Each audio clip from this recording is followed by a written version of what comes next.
My name is Therese Marlowe, though most call me Tess. I am 68 years old, a retired librarian, and a widow who raised one son, Evan, on my own after my husband Robert passed away. My days had become quieter in recent years, filled with the small routines that comfort a woman who once poured her entire life into her family. I believed I had done well, sacrificing, guiding, and supporting my only child. I thought love and loyalty were enough. I was wrong. It began with a phone call that felt like a blade. I had dialed Evan, meaning only to ask the simple question every mother asks with anticipation: when is the wedding? His new wife, Kara, picked up instead. Her voice, dripping with sugar and disdain, cut through me as she said, "We got married yesterday." Only people who mattered were invited. I froze. The words lodged inside me like stones. I looked around my living room, where the pink dress I had bought for the occasion hung carefully pressed in its garment bag. Next to it, the shoes I had chosen to match, still gleaming, waiting. On the dining table lay the wrapped gift I had chosen after weeks of thought. All of it rendered useless in a single breath. The cruelty wasn't in the secret wedding itself, but in the sneer beneath Kara's words. I heard her unspoken message. I did not matter. I, who had paid their rent for 3 years, who had helped Evan through college, who had driven across town late at night when their car broke down, apparently did not count as family worth inviting. Later that evening, I sat at my kitchen table staring at my phone. Photos spilled across social media as though mocking me. The smiling faces of Kara's family, glasses raised, arms draped around each other in the glow of chandeliers. The Canes had all been there, her parents, her cousins, even distant relatives I had never met. And in each frame, my son stood beside his bride, eyes lowered, lips pressed tight, not once meeting the camera with joy. My place was empty, invisible, erased. The shame sank deep. It was not just being excluded from the milestone I had waited for, but the realization that my devotion had been taken for granted, my presence dismissed. I whispered Robert's name into the quiet room, remembering the man who would have stood by me, who would have demanded respect. But all I had now was silence and the sting of betrayal.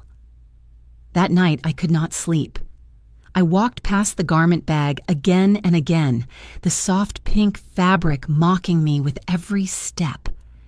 I thought about how many mothers had dreamed of standing proudly at their child's wedding, only to be told they were nothing more than a forgotten detail. My heart pounded with humiliation, but beneath the pain, something else stirred, something colder, steadier. A seed of refusal to ever let myself be treated that way again. When morning came, I poured coffee into my mug and watched the ring it left on the ledger where I tracked every bill I had paid for Evan and Kara. Rent, utilities, down payments, little transfers they had requested with a casual, "Mom, can you help us out this month?" The page was crowded with my sacrifices, each one an act of love. But as I stared at that fresh ring of coffee, I realized something. No matter how much I gave, it would never buy me a place in their lives.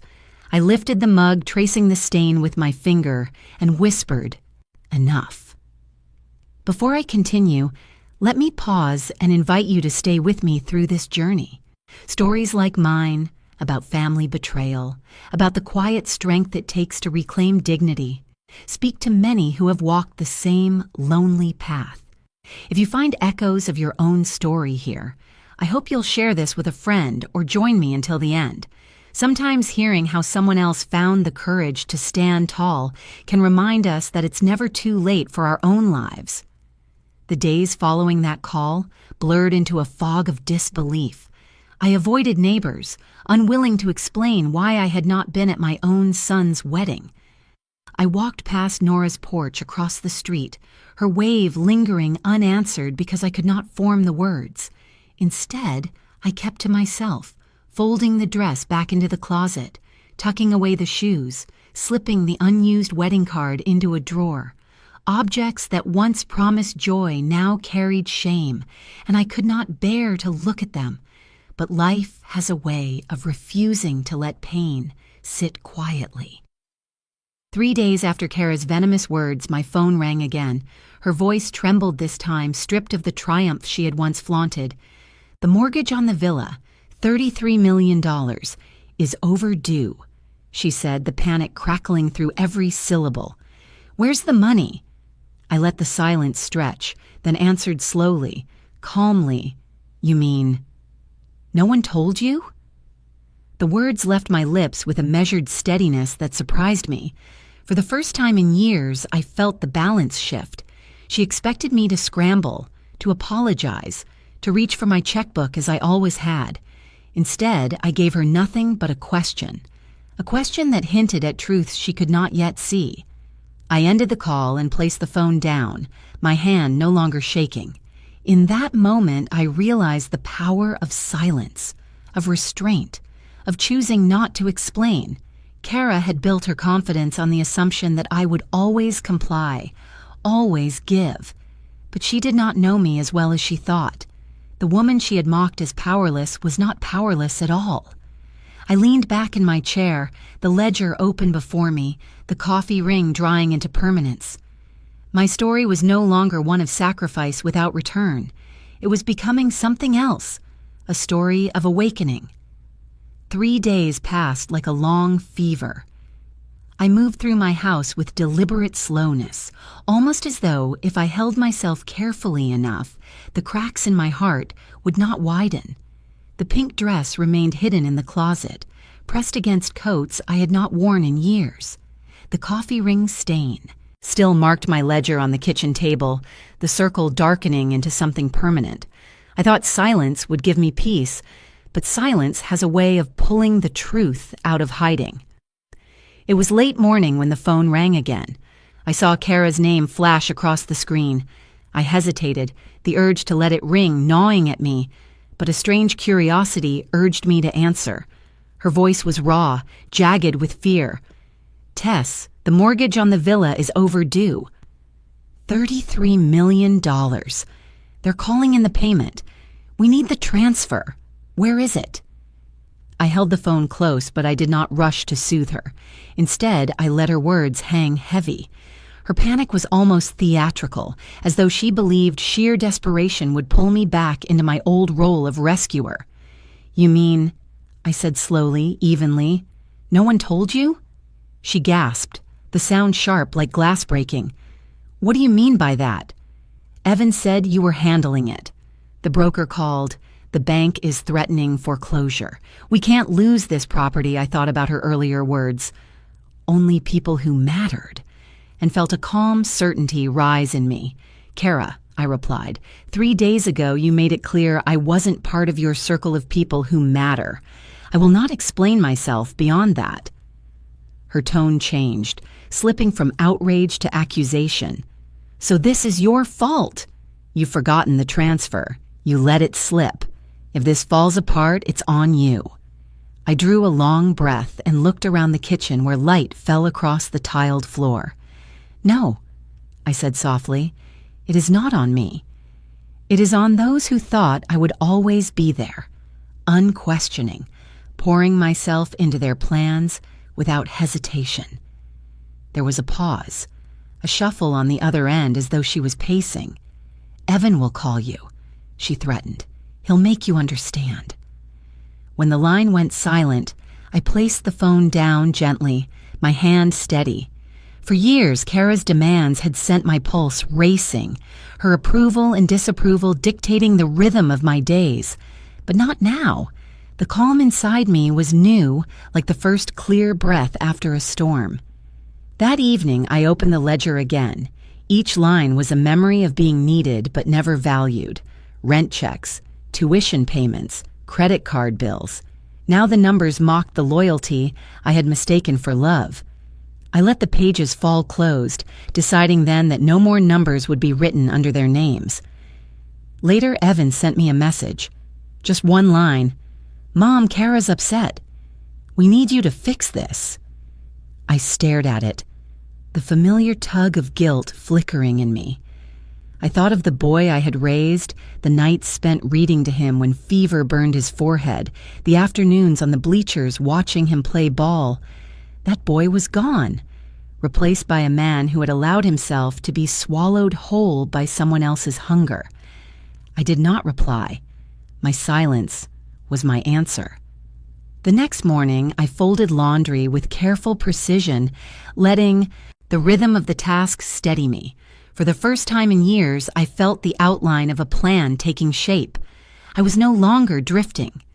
The betrayal of the wedding, the panic in Kara's call, Evan's message, each was a stone, and together they formed a foundation.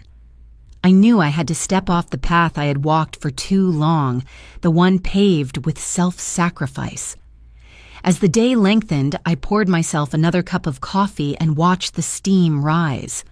I thought about Robert, the man who had loved me with quiet steadiness, who would have told me to stop letting others strip away my worth. In my mind, I heard his voice, not loud but clear, "Stand up." So I did. I put down the cup and whispered aloud, "They don't know what I've already done." The words startled me because they were true. Behind their assumptions, I had already taken steps, small ones, quiet ones, to protect myself. Kara's panic was proof that her grand design was unraveling, and it was unraveling without my hand to hold it up. That night I slept, truly slept. Not because the hurt was gone, but because the balance had shifted. I was no longer begging for a place at their table. I was preparing to set my own. The morning after Kara's frantic call, I sat at my kitchen table staring at the dried circle of coffee on my ledger. That ring had become a symbol, darker than ink, a reminder of every time I had written a check or wired funds to cover someone else's choices. For years, I had believed generosity was love, that sacrifice proved loyalty. But now I saw the truth. I had been enabling carelessness, feeding a hunger that only grew larger with every gift. I opened the drawer where I kept the checkbook. The sight of it made me pause. Each blank page carried a story I no longer wanted to write. I closed it firmly and slid it to the back of the drawer. My hands trembled, not from weakness but from a new determination that was just beginning to take root. That afternoon, I drove to the bank where I had managed my accounts for decades. Mr. Patel, the branch director, had known me long enough to remember Robert. He met me in his office with his usual professional calm. "Mrs. Marlowe," he said gently, "how can I help you today?" I folded my hands on the desk. "Mr. Patel, I need to secure my accounts. I've learned there have been attempts to file documents giving others authority over my finances. I never signed such things. I need every safeguard available." He listened carefully, then leaned forward. "You're right to act quickly. We have a program called Senior Safeguard Hold. It allows us to freeze any suspicious withdrawals or powers of attorney until you approve them personally." The relief that spread through me was almost physical. "Yes," I answered. "Put it in place immediately. And I want to move my main accounts into a new structure with no access for anyone but me." He nodded. There was, in fact, a request submitted last week for a power of attorney in your name. It looked irregular, so we held it. I suspected it wasn't legitimate. He slid a paper across the desk, showing me a blurred copy of a signature that only faintly resembled mine. My chest tightened, but not with fear. This time, it was clarity. "That is not mine," I said. "Someone tried to steal not just money, but my voice." Mr. Patel assured me the fraudulent document would be reported, and we completed the forms to secure my accounts. As I signed my name, this time it was deliberate, firm, and unshaken. My signature no longer felt like an afterthought on a line meant for others' benefit. It was mine, reclaimed. Leaving the bank, I walked into the sunlight with a sense of freedom I had not felt in years. The air was cool, crisp against my skin, as though the world itself acknowledged the shift inside me. For so long I had believed my role was to carry burdens, to make life easier for those I loved. But what I had truly done was teach them that my sacrifices were endless, that my resources had no bottom. That lesson ended today. Back home, I gathered the stacks of bills and receipts that had accumulated in my kitchen. One by one, I sorted them, not to pay them, but to see clearly how much of my life had been spent covering expenses that were not mine. The pile of proof was sobering, a monument to years of quiet neglect of my own needs. I fed the papers through the shredder, the hum of the machine sounding almost like applause. When the last page disappeared, I sat in the silence of my house and felt something I had not felt in years: control.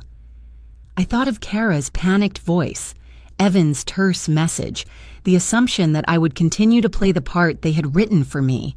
But I had stepped out of their script. I was choosing my own. I poured myself a fresh cup of coffee and set it carefully on a handmade coaster instead of letting it stain the ledger again.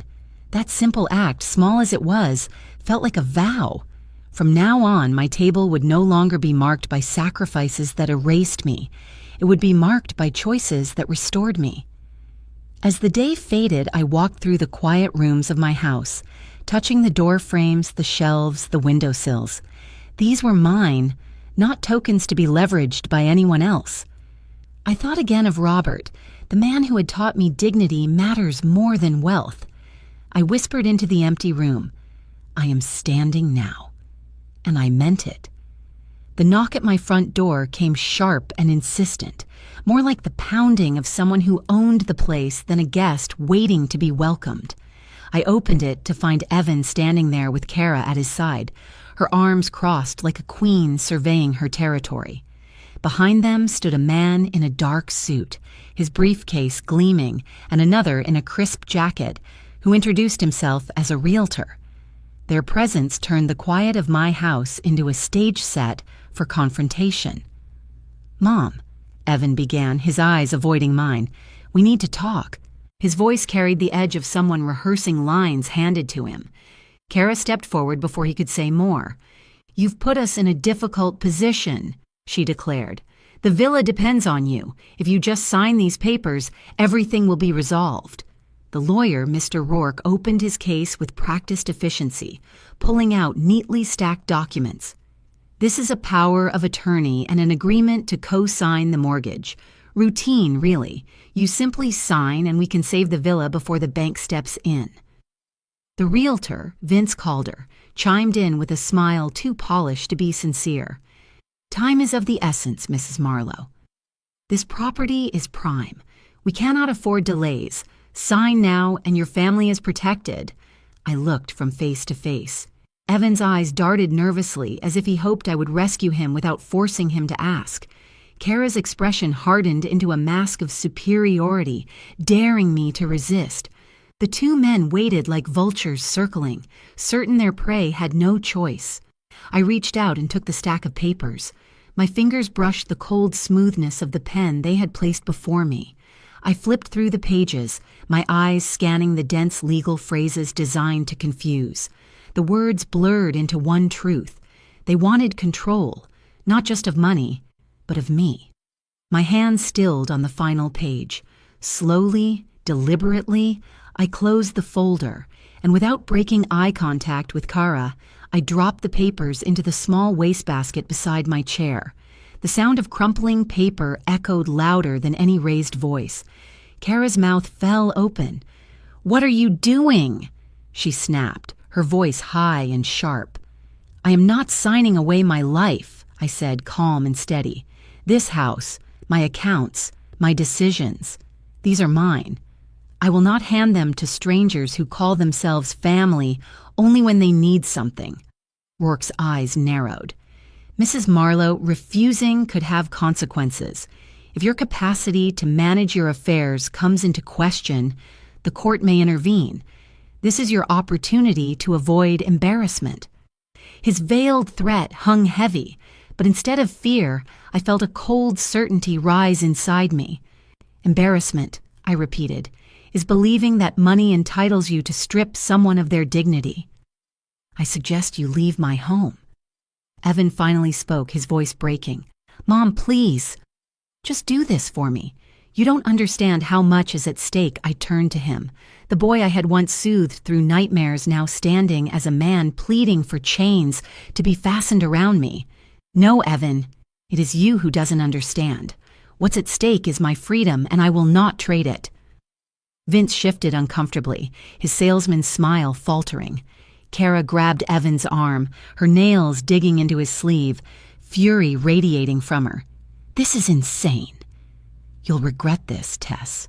"Perhaps," I answered softly, "but I will regret it more if I give away what is mine."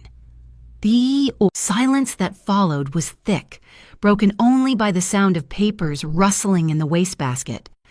Finally, Rourke snapped his case shut, his expression cold. Vince muttered something about lost opportunities. Kara stormed out, pulling Evan behind her. He glanced back at me once, his eyes filled with conflict, but said nothing. When the door closed, I locked it and leaned against the frame, letting out the breath I had held through the entire exchange. My house felt different now, no longer just a shelter, but a fortress I had defended. I walked into the living room and straightened a picture of Robert on the mantel. His eyes seemed to meet mine, steady and approving. I whispered. I stood my ground.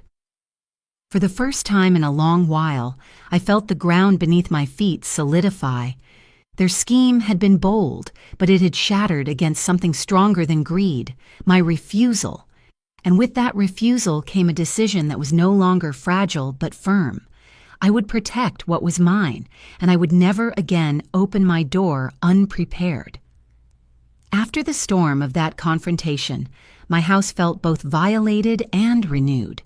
Their voices still echoed in my ears, yet beneath the lingering sting was a quiet triumph.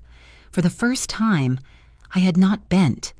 Still, I knew defiance alone was not enough. I needed to rebuild myself piece by piece from the fragments their betrayal had left behind. The first thing I did was change the locks. The old keys that Evan and Kara had once used to come and go as they pleased now felt like open doors for invasion. I called the locksmith, and Ethan Summer arrived with a toolbox slung over his shoulder. He was young, kind, the son of the man who had run the hardware store in town for decades. As he worked, he explained the new system, one that connected to a camera I could view from my phone. "No one will step through your door without your knowing," he said. His words felt like more than technical assurance. They felt like a promise of safety. When he handed me the new set of keys, the metal cool and solid in my palm, I felt a weight lift from my chest. With my home secured, I turned my attention to myself. For years, I had neglected the small rituals that reminded me I was more than a source of money. I walked down the street to Cynthia's salon, the one I had passed countless times but never entered. She greeted me warmly, her hands quick and skilled as she trimmed my hair and brushed it into shape. As the mirror reflected back a woman with eyes less clouded, I felt dignity stir in me again. "You look lighter," Cynthia said with a smile. For once, I believed her. From there, I wandered into a small art studio where classes were posted on a chalkboard outside. Inside, I met May Chan, a painter with gentle hands and eyes that saw more than the surface. She welcomed me into a beginner's watercolor class, placing a brush in my hand as though it belonged there all along. At first, my strokes were clumsy, but as the colors bled together on the page, something inside me softened. "It isn't about perfection," May whispered. "It's about letting your spirit breathe." The paper dried with soft blues and greens, a fragile landscape that felt like a window into my own healing. That evening, I sat on the porch and watched the sun dip low, painting the sky with the same colors I had pressed onto paper. My neighbor, Nora Fields, crossed the street with a casserole in her hands. She had always been friendly, but that night her kindness felt like a lifeline. She set the dish on my table and sat across from me. After a pause, she confessed she had once been through something similar, excluded, manipulated, made to feel invisible by those who should have cherished her. Her words reached me in a way sympathy never could. She understood the hollow ache of being erased. "I have a door camera," she added gently, "and it's caught some familiar faces hanging around your driveway. I thought you should know she showed me the recordings on her phone. Evan pacing in the dark, Kara whispering furiously, Vince Calder lingering near the gate. Evidence, yes, but more than that, it was proof that I was not imagining the danger. Nora's courage in sharing it gave me strength. As we ate together, I realized how long it had been since I had shared a meal with someone who wanted nothing from me but my company. The simple comfort of warm food and honest conversation soothed places inside me that money could never reach. When Nora left, I carried the casserole dish back into my kitchen, placing it on the counter beside the ledger with the old coffee ring. The contrast struck me. On one side, years of sacrifice recorded in ink. On the other, a neighbor's gesture of pure generosity. It was a reminder that not all connections drain you. Some restore you. That night, I took the pink dress from the closet and laid it gently across the bed. For the first time, I didn't see it as a symbol of rejection, but as a marker of how far I had already come. It no longer mocked me. Instead, it reminded me of the woman who had endured humiliation and yet stood firm. The fabric was soft beneath my hands, and I realized I could choose when and how its story ended. Before bed, I hung the new keys by the door. Their shine caught the dim light, a quiet declaration that my home was mine again. I touched them once, whispered goodnight to Robert's picture on the mantel, and let myself believe that perhaps I was not simply surviving. I was beginning to live again. The knock at the door came early in the afternoon, softer than the pounding from days before, but heavy in its own way. When I opened it, a woman stood there with a badge clipped to her sweater and a clipboard tucked under her arm. "Mrs. Marlowe." "I'm Ms. Delgado, a social worker. I'm here to conduct a welfare check. We received a report about your mental capacity and safety." For a moment, I couldn't breathe. The words fell, like stones, each one suggesting I was incapable, diminished, unfit to govern my own life. I knew immediately where it came from. Kara and her allies had moved to the next step. They weren't satisfied with pressuring me in my living room. They wanted the state to question my sanity. "I'd like to come in," Ms. Delgado continued, her tone firm but not unkind. "I need to ask you a few questions. Take a look around." I steadied my voice. "Of course." "But my attorney will be present." I picked up the phone and dialed Harper Collins.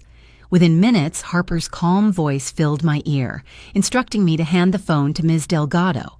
They spoke briefly, Harper reminding her of the procedural requirements, ensuring the visit would be documented properly. When Ms. Delgado hung up, she agreed to continue, but with transparency.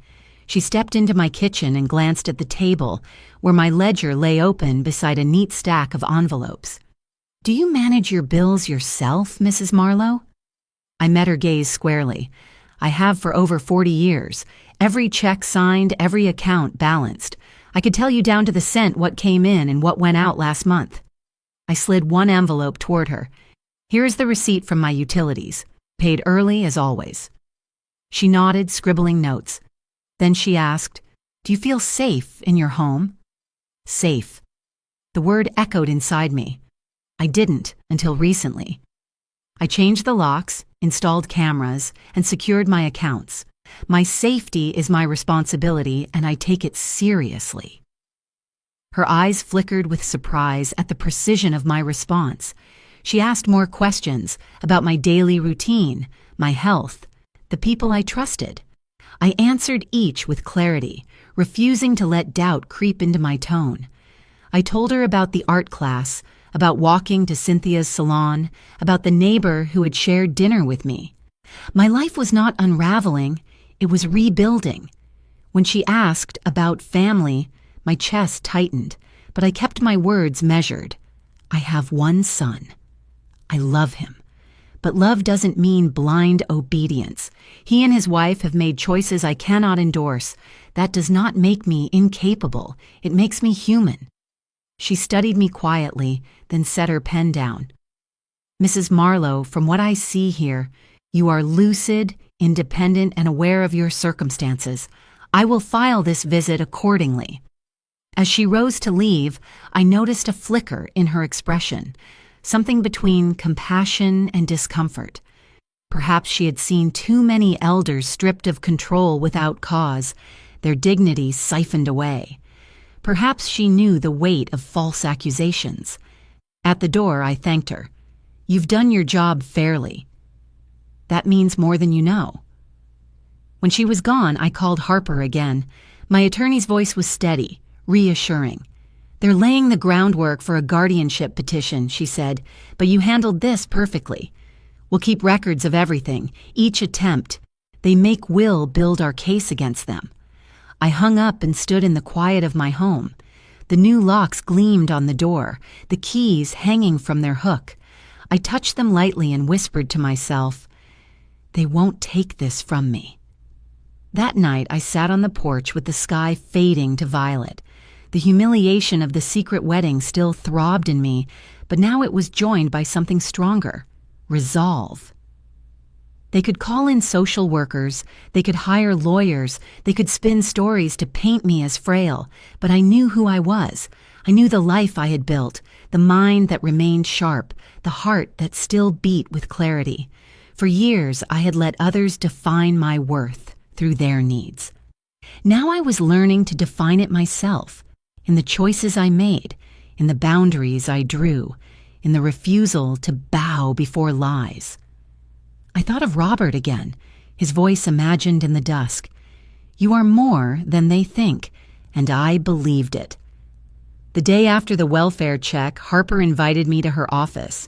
The quiet hum of the building, the faint smell of paper and ink, steadied me as I walked in.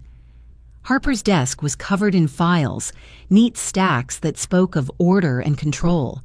She motioned for me to sit, her eyes serious.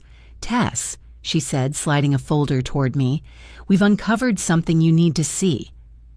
Inside the folder were copies of documents I had never signed, scanned forms bearing my name, attached to agreements that linked me to the villa's $33 million mortgage. My chest tightened as I traced the familiar loops of the letters, except they weren't mine. The signature was close, but not exact. A hand had tried to mimic my own, but the slope of the R and the curl of the E betrayed the forgery. I felt heat rise in my face. "This is a lie," I whispered. Harper nodded. "I know." We cross-checked the notary who supposedly certified it. Mr. Yates from the county records office confirmed the stamp was outdated, and the notary listed has been suspended for misconduct. "It's a fraud, Tess. Someone tried to make it look like you signed away your future." The weight of it pressed down, not just anger, but a chilling realization. They weren't simply careless or manipulative. They were willing to falsify the law to bind me into their debt. Harper placed a reassuring hand on the desk. "We will use this. For now, I want you to keep calm.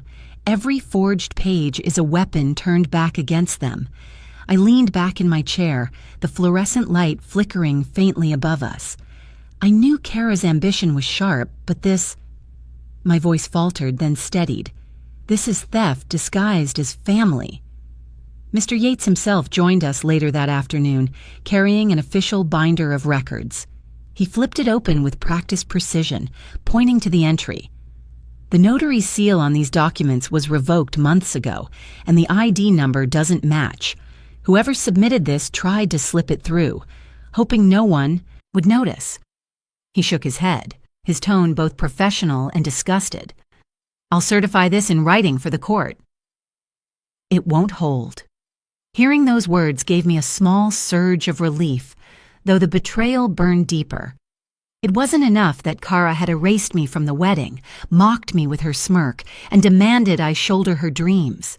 She had dared to counterfeit my own name, the one I had carried since birth, the one Robert had spoken with tenderness every day of our marriage. To see it twisted into something false was like watching my very identity tampered with.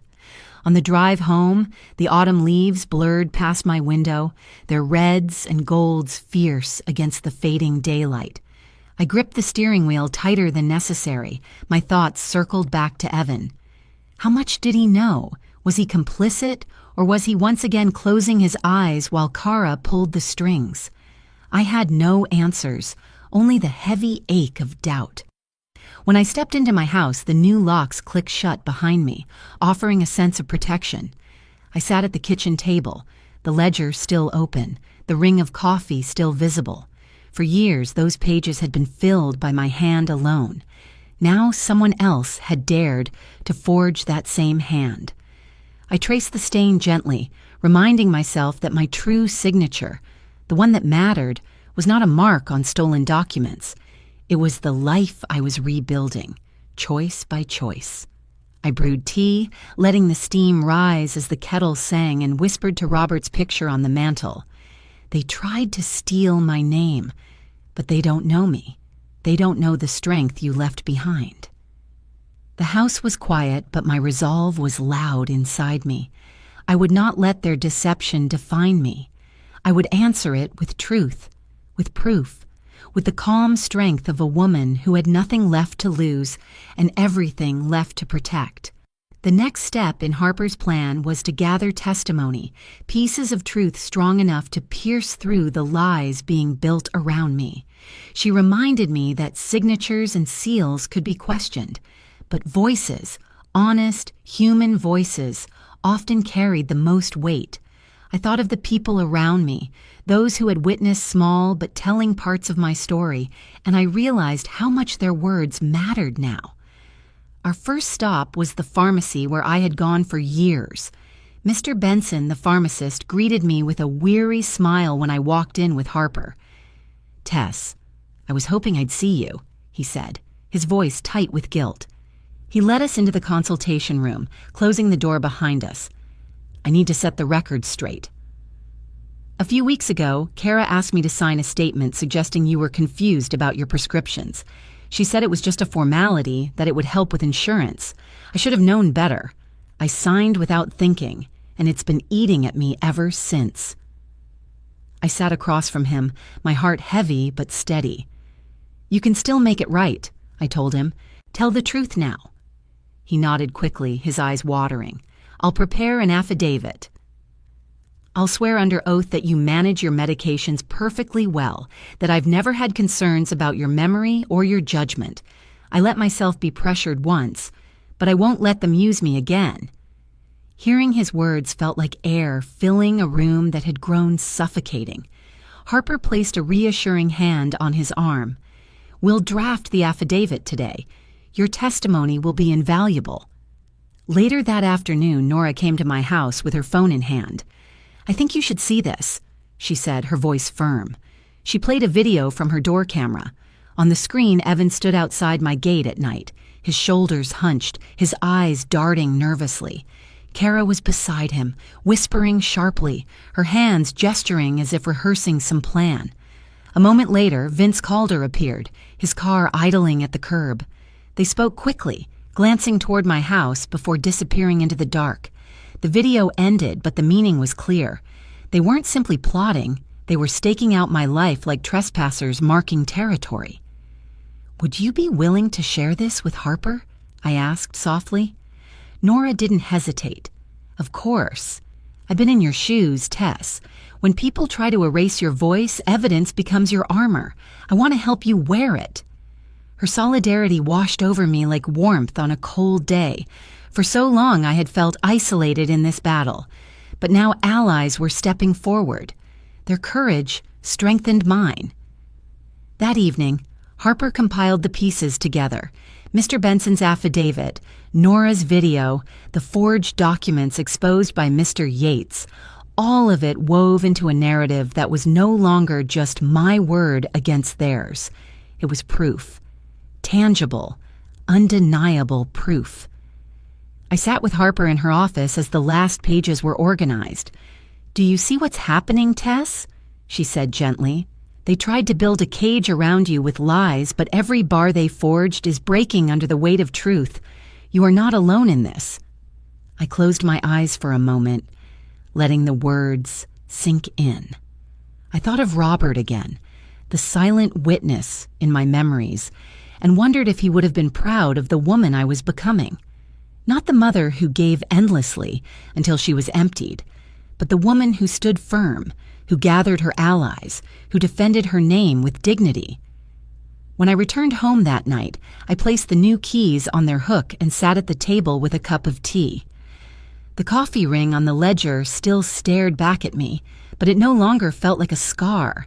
It felt like a marker, a reminder of where weakness had ended and strength had begun. The house was quiet, but inside me there was a rising clarity.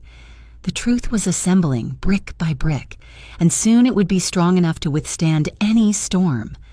When the invitation arrived, it was written in Kara's careful script, the kind she used when she wanted to. "Appear gracious. Dinner," the note read. "Let's make peace." I almost laughed when I saw it. Peace was never her goal. Control was. Still, I accepted. Sometimes the best way to see the truth is to let it speak for itself. That evening, I chose a simple dress. Nothing extravagant, but enough to show I belonged in any room they tried to exclude me from. Before leaving, I slipped a small recorder into my purse, its red light hidden beneath the flap. Harper had suggested it. "Let them talk," she said. "They will reveal more than you ever could." The restaurant Kara selected was dimly lit, expensive, the kind of place designed to impress rather than comfort. Evan was already seated when I arrived, his hands twisting the stem of his glass. Kara sat beside him, her smile brittle but polished. "Tess," she greeted, leaning forward as though we were long-lost friends. "I'm so glad you came. We've had our disagreements, but we're family. Tonight is about forgiveness." I settled into my chair, placing my purse carefully on the table where the recorder could catch every word. "Forgiveness," I repeated softly, "is earned, not demanded." The waiter brought wine, and conversation flowed with the forced ease of actors reading lines. Kara complimented my hair, Evan asked about my health, all small talk that felt hollow. I listened, nodding, letting them think I was lulled into comfort. Then, slowly, the mask began to slip. Kara leaned closer, her voice dropping. "You know, Tess, the villa isn't just a house. It's an investment for the future. Without your signature, everything collapses. Surely you don't want to see your son's life destroyed." I tilted my head, keeping my tone even. "I thought the villa was already secured. Isn't that what you both said before?" Evan's shoulders sagged. He looked at his plate, then at me, his voice barely above a whisper. "Mom, we needed you to sign. It's the only way the mortgage can move forward. Without it, we're drowning." The words spilled out of them faster now, a tangled confession dressed as persuasion. Kara pressed on, her hand gripping Evan's. "We tried everything, but the bank won't budge without your guarantee. We didn't mean to upset you with the wedding. We just—" She stopped, catching herself, but it was too late. I felt the recorder humming silently in my purse, capturing each syllable. My heart pounded, but my face remained calm. "So you admit," I said quietly, "that what you wanted all along was my signature, that the wedding, the invitations, the insults, none of it mattered compared to the paper you hoped I'd sign." Kara's eyes flashed with irritation, realizing too late what she had revealed. Evan shifted uncomfortably, his fork clattering against the plate. For a moment, the performance collapsed, and what remained was raw greed and desperation. I leaned back, letting the silence stretch. Finally, I placed my napkin on the table and rose. "Thank you for dinner," I said softly. "It has been illuminating." Kara reached out, her nails grazing my sleeve. "Tess, wait." "You can't just walk away. You're making a mistake." I met her eyes, steady and unflinching. "The only mistake would be to keep pretending I don't see you clearly." I walked out into the night air, the city lights flickering around me. My heart still raced, but not from fear. In my purse was proof, undeniable, uncoerced. They had spoken their truth, and I had captured it. The quiet strength of knowing I held their own words against them filled me with a calm I had never felt before. When I returned home, I placed the purse on the table beside the ledger. The coffee ring still marked the page, but now it sat next to something far more powerful. For years I had carried their weight in silence. Now at last I carried their confession. The morning after the dinner, I met Harper in her office once more. She listened as I played back the recording, her eyes narrowing with every word Kara and Evan had confessed. When the final line ended, she leaned back in her chair, a rare smile flickering across her face. "This," she said, tapping the recorder, "is the kind of evidence that changes everything." She reached for a folder already thick with documents: Benson's affidavit, Nora's video, Yates's certification of forgery. "They've filed a guardianship petition against you," she continued. "Their claim is that you're incapable of managing your affairs. But today, we strike back. We'll file not only an objection but also a motion for the court to consider criminal fraud based on the forged notary. We present it all, side by side. They wanted to trap you, Tess, but they've built a case against themselves." Her words settled over me like a shield. For the first time, I felt the law leaning toward me, not away from me. She also scheduled an independent capacity evaluation. "The judge will want medical confirmation.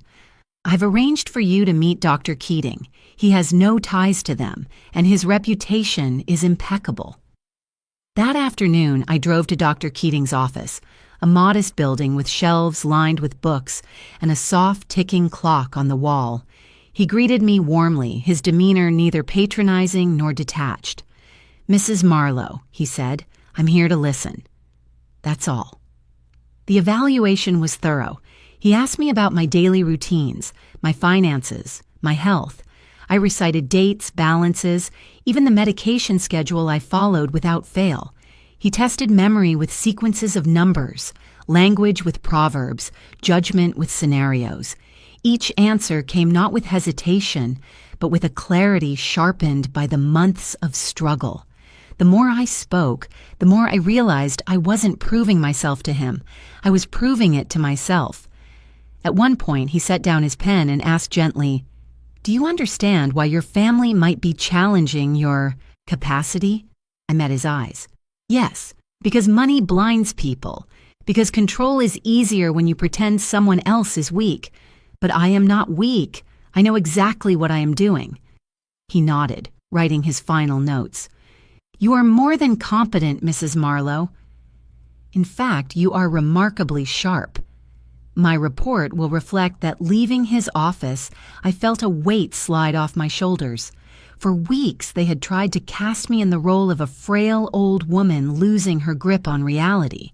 But here was proof, clinical and undeniable, that I was not only capable, but thriving. Back at Harper's, we assembled everything into a single binder, thick with testimony, documents, recordings, and now the medical report. She slid it across the desk to me. "This is our arsenal," she said. "Tomorrow we present it in court. They expect you to cower. Instead, you'll walk in with the truth at your side." I placed my hand on the binder, the cool plastic beneath my palm, and felt a surge of quiet strength. My life had been written in ledgers, in sacrifices no one remembered, in coffee rings and faded receipts. But now my life was written here, too, in evidence, in law, in testimony that could not be erased. That evening, as I sat at home, I poured coffee once more and set it carefully on the coaster, not the ledger. The steam rose in the dim light, and I thought of Robert. I imagined his steady voice, not telling me to endure, but telling me to fight with dignity. I whispered into the silence, "It's begun." 2 days before the hearing, I walked into the branch to meet Mr. Patel. The bank was quiet, the kind of quiet that comes with polished floors and careful whispers. I was there to finalize a few protections, but as I approached the counter, I saw Evan and Kara already standing in Patel's office. My son's face was pale, Kara's jaw sharp with anger. The ambush had been set. Kara's voice carried across the room before I even entered. "We're here to withdraw from the joint account." My husband's mother agreed weeks ago, and we need those funds released immediately. Mr. Patel stood behind his desk, composed but firm. Mrs. Marlowe's accounts are protected under senior safeguard hold. No transaction of this magnitude can proceed without her direct consent. That safeguard is non-negotiable. I stepped into the doorway and Kara spun toward me, her eyes flashing. "Perfect timing," she sneered. "Sign the authorization, Tess." "Stop playing games. The bank needs your approval, so give it right now." Evan's voice was quieter, almost pleading. "Mom, please." "The mortgage is hanging by a thread. If you don't help, we lose everything." For a moment, the room tilted. My son, the boy I had raised, begging me to fund his downfall. Kara glaring at me like I was the obstacle to her empire. I steadied myself, drawing breath deep into my lungs. "No one told you," I said softly, each word deliberate, "that I've already closed every door you thought you could walk through." The silence that followed was so complete I could hear the ticking of Patel's clock. Kara's face drained of color, her mask of control slipping. Evan's shoulders slumped, confusion clouding his eyes. Mr. Patel cleared his throat, breaking the moment. "To be perfectly clear, Mrs. Marlowe has implemented protections specifically designed to prevent exploitation. Any attempt to access her accounts without her explicit consent will be flagged as potential fraud. Furthermore, this file," he tapped a folder on his desk, "contains communications we've already received from your associate, Mr. Calder. His emails implied intent to transfer liability onto Mrs. Marlowe. That evidence has been submitted for review." Kara's composure cracked. "You can't do this. You can't just freeze us out." "I didn't freeze you out," I replied calmly. "You did that yourselves, when you decided I wasn't worth inviting to your wedding, when you forged my name, when you tried to corner me in my own home. Actions have consequences, Kara. Today, you're standing in them." Evan looked at me then, really looked at me, as though seeing me not as a resource but as a person for the first time. His lips parted as if to speak, but Kara yanked his arm, silencing him with a glare. She turned back to Patel, spitting words like venom. "This isn't over. You'll regret siding with her." Patel remained steady. "I don't take sides. I follow the law, and the law is on Mrs. Marlowe's side." I turned to leave, but before I stepped out, I glanced back once more. "You thought I would always rescue you, always bend, always sign." But those days are over. Outside, the autumn air felt crisp against my face. My heart was racing, but not from fear. It was the rhythm of victory, of reclaiming ground I had lost long ago. For so many years I had allowed guilt to guide my choices, had handed over pieces of myself in the hope of being loved. Now I saw clearly, love that demanded my ruin was not love at all. Back home, I placed the ledger on the table and opened it one last time. The pages filled with sacrifices now looked like fossils of a woman I no longer was. I closed it gently, set it aside, and laid my new binder of evidence in its place. One book closed, another opened. The story was no longer about what I had given away. It was about what I had chosen to keep. The morning after the ambush at the bank, Harper called me to her office once again. She had a new folder spread across her desk, its contents more damning than anything we had seen before. "Tess," she said, sliding a series of printed emails toward me, "the villa isn't just about your son and his wife. It's a web, and we've traced the threads." I leaned closer, scanning the lines. At first the emails looked ordinary, filled with financial jargon and timelines. But as my eyes moved further down, the truth became undeniable. There were exchanges between Vince Calder and Kara's parents, Grant and Helen Kane. They weren't just cheering from the sidelines, they were profiting.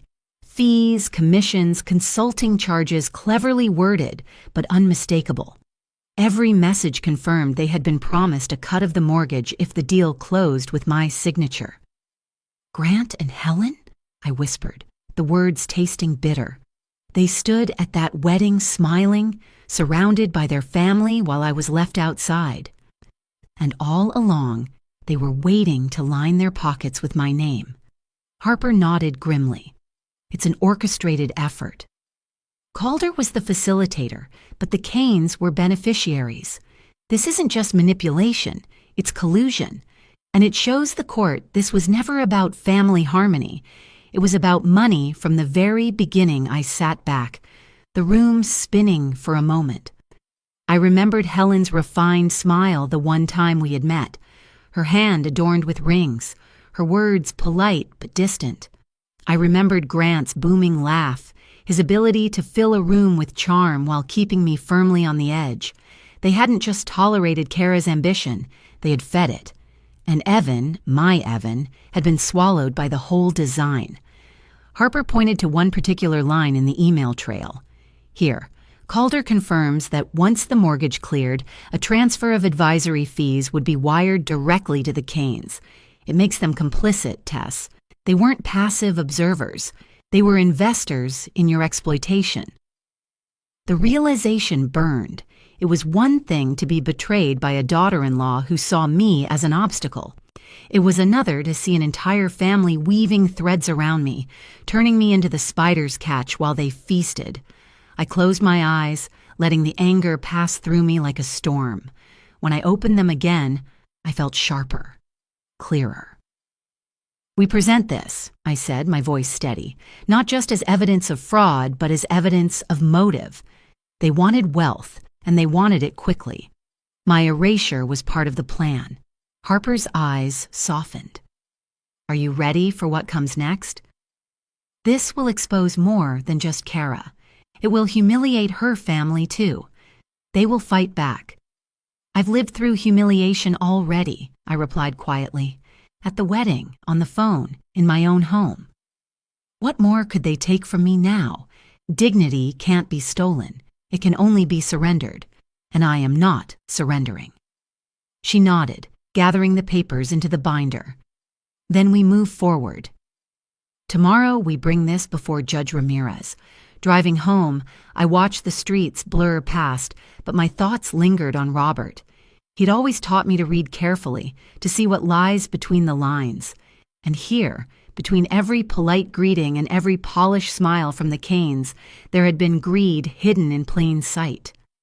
When I arrived at my house, I placed the binder on the kitchen table beside the keys, and the ledger 3 objects now defined my fight.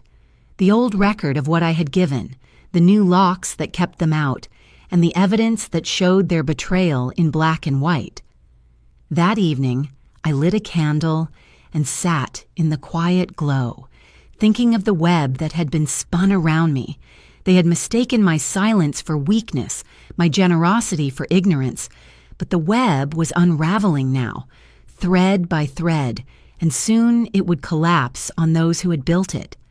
The courthouse smelled faintly of polished wood and paper, a place where lives could change in the span of an hour. I walked through the doors with Harper at my side, the binder of evidence tucked under her arm. My steps were slow but steady, each one an act of defiance against the image Kara wanted to paint of me.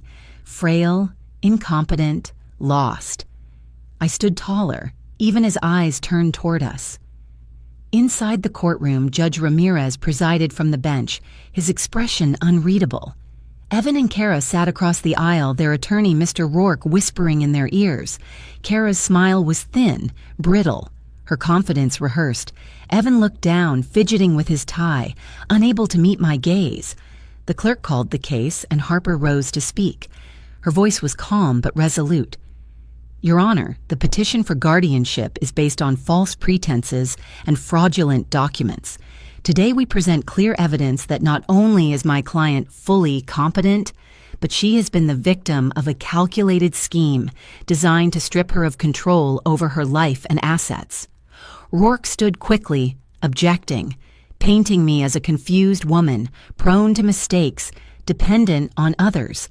He cited moments cherry-picked from years of my life, times when I had been tired or forgetful, stretching them into a pattern that did not exist. My heart pounded as I listened, but I kept my eyes on the judge, not on him. Then Harper opened the binder. She laid out Benson's affidavit, Nora's video, the fraudulent notary, the emails linking Calder with Grant and Helen Kane, and finally the recording from the dinner. The courtroom was silent as my son's voice filled the air, confessing that they needed my signature to save the villa. Kara's plea followed, desperate, undeniable. Every lie they had built cracked under the weight of their own words. Dr. Keating testified via video, his professional tone leaving no room for doubt. Mrs. Marlowe is of sound mind. Her memory, reasoning, and judgment are well above average for her age. There is no clinical basis for guardianship. I sat still, my hands folded in my lap, but inside I felt something shift. For years I had carried guilt like armor, believing I was failing my son if I didn't give him everything. Now, in this room, the truth was being spoken aloud, not just by me, but by others who had seen and validated my strength. Judge Ramirez leaned forward, his hands folded. I have reviewed the evidence, and I have heard the testimony. The petition for guardianship is hereby denied. Furthermore, I am referring the matter of fraudulent documents to the district attorney for investigation. What was presented here today suggests intent to defraud, and this court cannot overlook that. The gavel struck, sharp and final. Relief washed over me like a tide. The chains they had tried to wrap around me had not only been broken, they had been turned into a case against them. Kara's face hardened, her lips pressing into a furious line. Evan slumped lower in his seat, his shoulders heavy with shame. Rourke gathered his papers quickly, his confidence shaken. For the first time, I felt the scales of justice tilt back toward me. When the session ended, Harper touched my arm. "You did it, Tess. You held firm. They underestimated you, and it cost them everything." As I walked out of the courthouse, the afternoon sun hit my face, warm and unwavering. I thought of Robert, of the vows we had once shared, of the dignity he had carried in every decision. I whispered into the open air, I stood my ground. And this time, the world had listened. In the days after the hearing, I watched the consequences unravel like a thread pulled from a tightly woven fabric. What had once seemed like an impenetrable wall of power built by Kara, her parents, and their allies now began to crumble under the weight of exposure. It didn't happen all at once, but piece by piece, as if justice preferred a slow, deliberate march. The first blow landed on Vince Calder. News spread quickly that the district attorney's office had opened an investigation into his dealings. I heard from Harper that agents had raided his office, boxes of files carried out under the watchful eyes of reporters. For years, Vince had built a reputation as a flashy broker who always closed deals. But now whispers filled the town that his empire had been built on half-truths and deception. He tried to reach out to Evan and Kara, but the emails Harper intercepted revealed his desperation. He was ready to save himself by pointing fingers, and Kara's name appeared more than once as the instigator. Next came the Kanes. Grant and Helen had polished themselves into fixtures of respectability, hosting galas and donating to causes that kept their names engraved on plaques. But the financial regulators were less impressed by charity than by the trail of money unearthed in Calder's files. Those consulting fees, tied to the villa deal, had triggered a tax audit. Suddenly, their perfect smiles and polished appearances couldn't shield them from the sharp eye of the law. Their accounts were frozen, and rumors spread that properties they owned might soon be seized. For Kara and Evan, the collapse came closer to home. The villa, that grand monument to excess, was repossessed. The mortgage company, unwilling to overlook forged documents and overdue payments, moved swiftly. I imagined Kara walking through its empty halls, her hands brushing walls she once claimed as proof of her triumph. Now, stripped of furniture and echoing with the sound of failure. Evan called me late one night, his voice heavy with exhaustion. "Mom, everything is falling apart." Calder's blaming Kara. The Canes are furious and the villa is gone. We don't know what to do. His words carried no anger this time, only confusion and fear. For a moment I almost softened, almost reached out as I had so many times before. But I stopped myself. Compassion did not mean returning to servitude.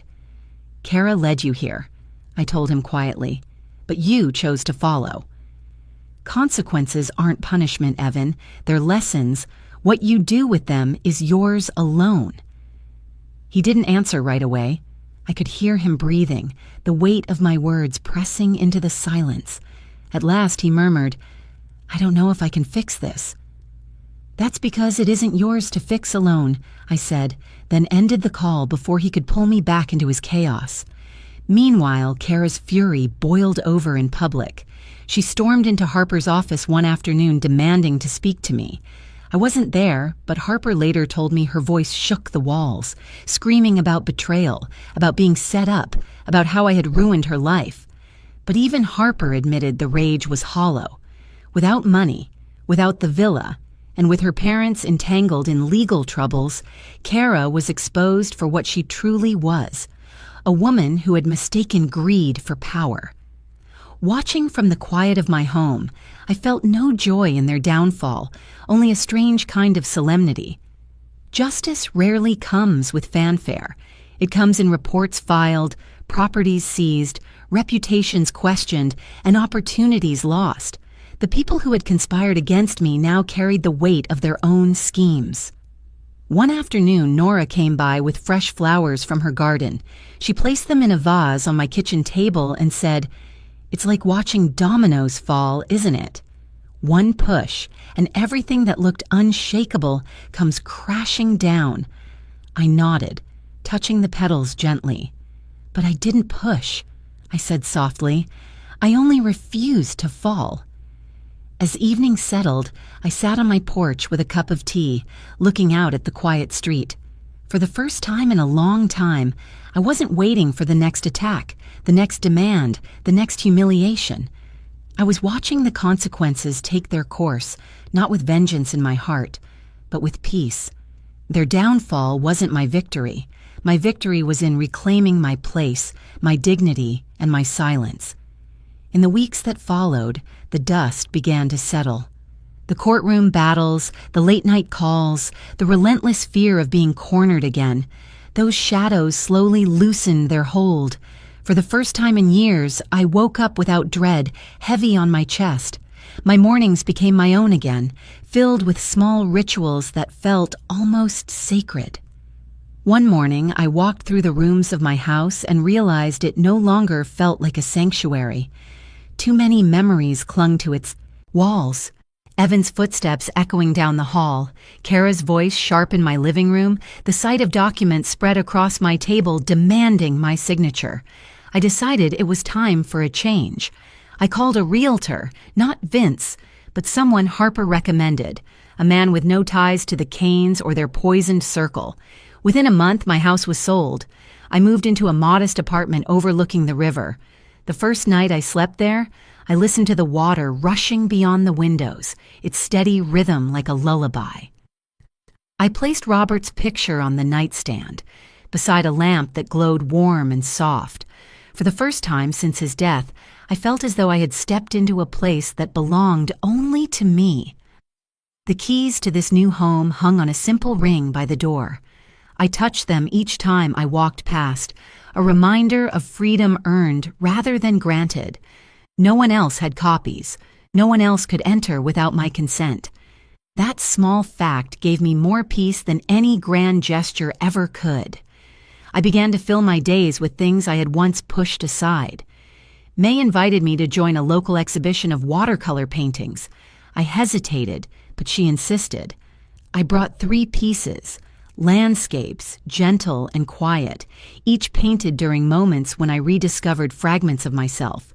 To my surprise, people lingered in front of them, asking about my process, about the emotions behind the colors. When I heard someone say, "It feels like calm after a storm," tears welled in my eyes. They had seen me through my art without knowing my name or my story. Cynthia cheered when she saw me walk into her salon for regular appointments, not out of obligation, but because I wanted to. Nora and I began hosting small gatherings in her backyard, a circle of women who had each carried their own scars. We shared meals, laughter, and stories that stitched us together. What began as survival slowly transformed into community. One afternoon, a letter arrived from the state banking regulator. At first, I thought it was another demand, another reminder of what had been taken from me. But as I opened it, I saw words of gratitude. They thanked me for reporting the fraudulent activity, noting that my case had exposed a wider pattern of exploitation against seniors. My action, they said, had helped protect others. I pressed the letter against my chest, overwhelmed. My struggle had not been in vain. It had become a shield for others like me. In my new kitchen, I no longer kept the old ledger. Instead, I placed handmade coasters on the table, painted by May in soft colors.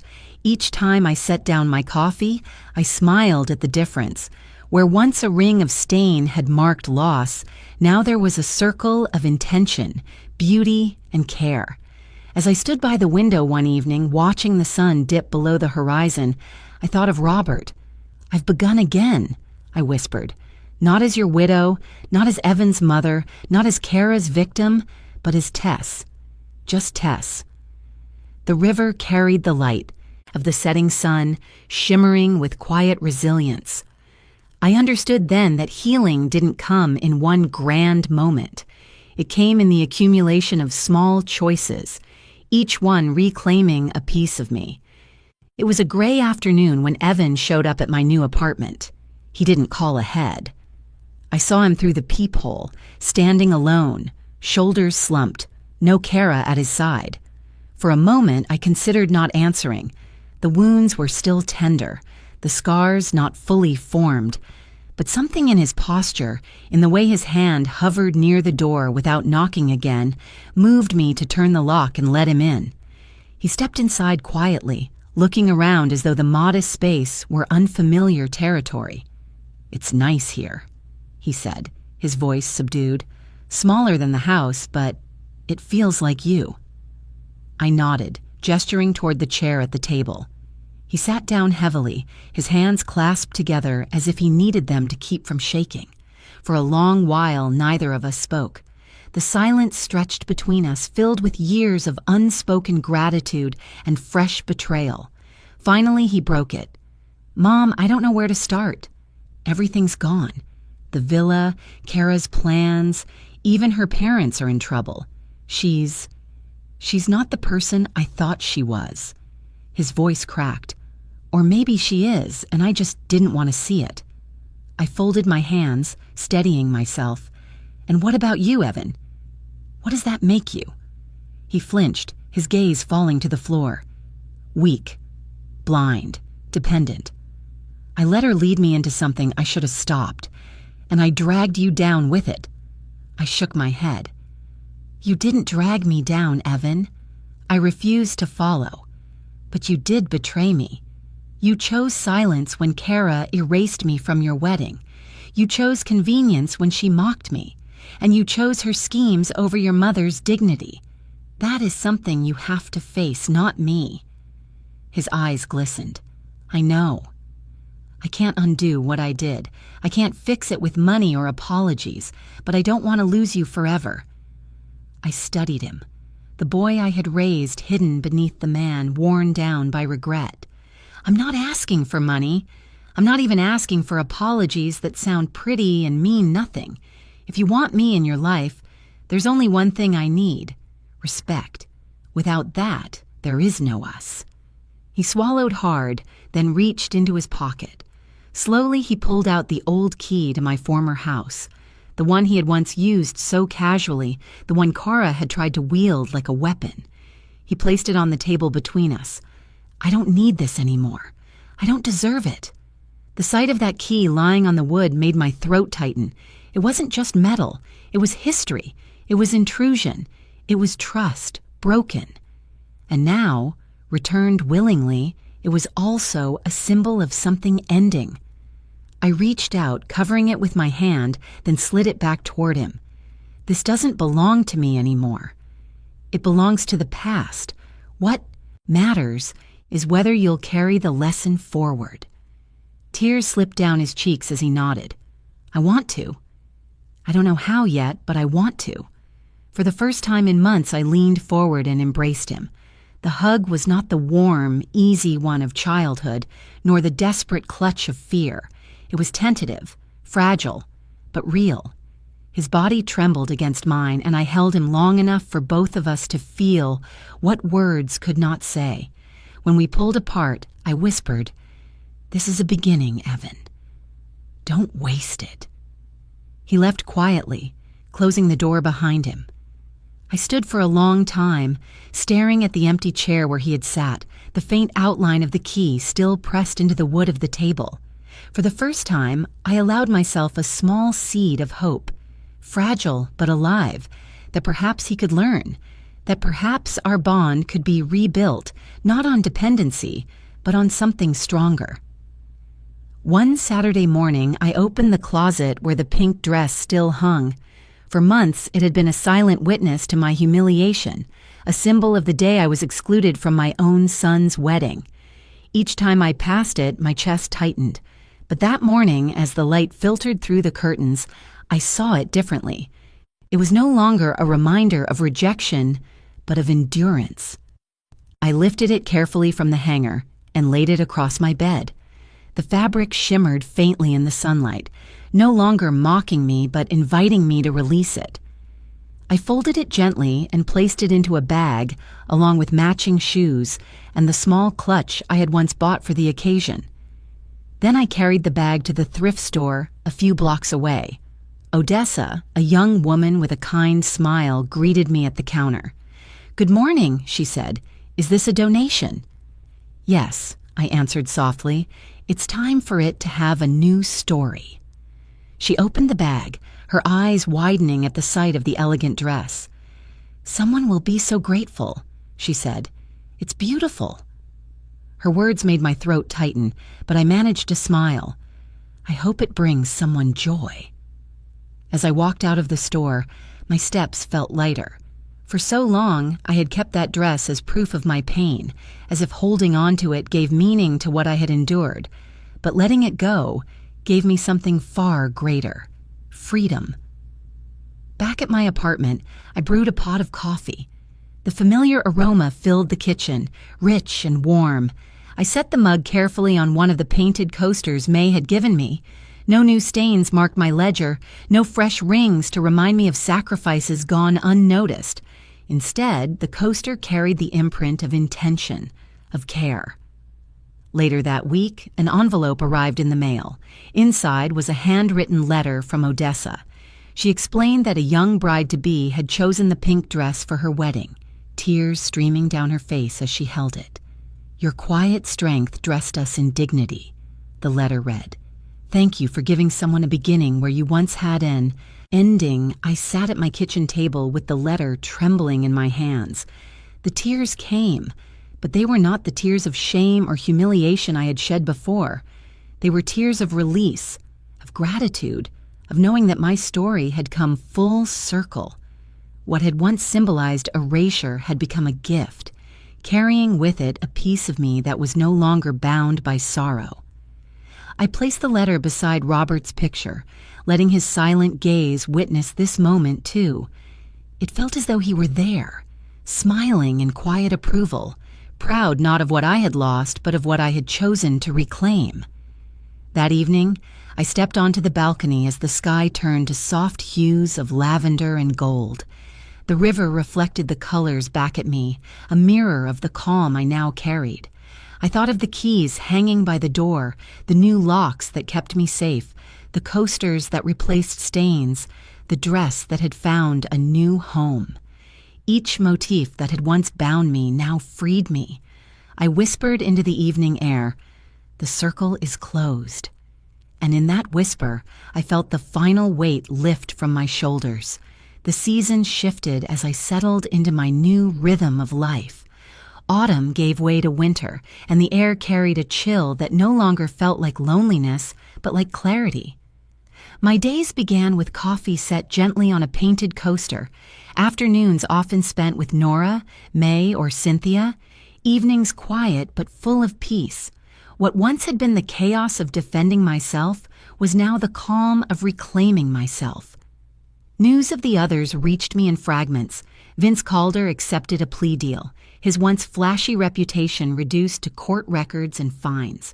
Grant and Helen Kane faced penalties of their own, their wealth fractured by tax authorities. Kara disappeared from sight. Some said she left town altogether. I did not ask. I did not care. The storm had consumed itself, leaving me untouched in its wake. One morning, I received a short message from Evan. It read simply, "I want to start again." I stared at those words for a long time. My heart ached with all the years lost, but I typed back only one sentence: begin with respect. It was not a rejection, nor was it a full embrace. It was a boundary, clear and firm, the foundation for anything real that might come after. I looked around my apartment then, at the small signs of my new life. Robert's picture stood on the shelf, his steady presence still with me. The letter from Odessa rested in a frame on the table, reminding me that even pain can be transformed into a gift. The keys hung by the door, a symbol of protection and choice. These objects, ordinary to anyone else, told the story of my survival, my refusal, my quiet rebirth. With a gentle resolve, I went online and booked a ticket to a place Robert and I had once dreamed of visiting but never had the chance. Santorini, a place of cliffs and blue waters. It wasn't an escape, but a declaration. My life was not ending in silence. It was expanding, still filled with possibility. That evening, I sat on the balcony, the river stretching out before me, the sky painted in fading gold. The world felt wide again, no longer shrinking under the weight of others' demands. I thought of every moment, the humiliation of Cora's sneer, the coldness of Evan's silence, the papers they pushed under my nose, the courtroom where truth was finally heard. All of it had led me here, to this quiet strength that hummed beneath my skin. I whispered into the dusk as though Robert were listening, "I am free." The words did not tremble. They stood steady like the woman I had become. The night deepened and lights shimmered across the water. Somewhere in the distance, laughter rose from strangers walking home, but my heart was still. I was not bitter, not vengeful. I was whole. My story was not about wealth or betrayal, not even about loss. It was about the silent strength that had always been mine, waiting for me to claim it. And so I leaned back, eyes lifted to the endless sky, ready for what came next.